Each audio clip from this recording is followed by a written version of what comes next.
7ই August 12তম জাতীয় handloom দিবস উপলক্ষে খোয়াইয়ের গোলকি হ্যান্ডলুম ক্লাস্টারে এক বিশেষ অনুষ্ঠানের আয়োজন করা হয়।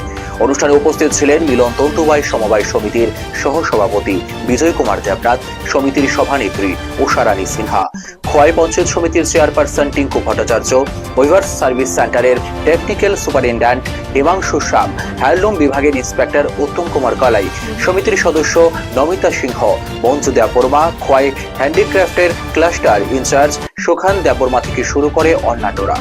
আমাদের একটা প্রোগ্রাম চলছে দিল্লিতে, দ্বিতীয় প্রোগ্রাম আগরতলা পূর্বাসাতে, তৃতীয় প্রোগ্রাম আমাদের খোয়াই।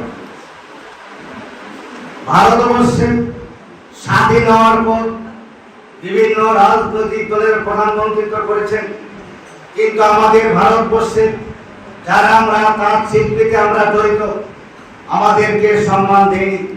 ভারতবর্ষের জনসাধারণের আশীর্বাদে আমাদের ভারতবর্ষের প্রধানমন্ত্রী নরেন্দ্র মোদী ভারতবর্ষের তাঁত শিল্পীদেরকে সম্মান দিয়েছে।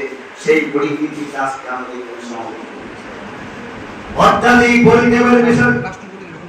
ভারতবর্ষের প্রধানমন্ত্রী নরেন্দ্র মোদী প্রধানমন্ত্রী হওয়ার পর গোটা ভারতবর্ষে সহ আমার এই ত্রিপুরা রাজ্যে আমরা হাজার হাজার আমার এই ত্রিপুরা রাজ্যে জাতি জনজাতি অংশের মণিপুরী ভাইরা, জনজাতি অংশের মায়েরা বোনেরা 1,60,000 ঊর্ধ্বে এই রাজ্যে তাঁত শিল্প এবং কারুশিল্পীতে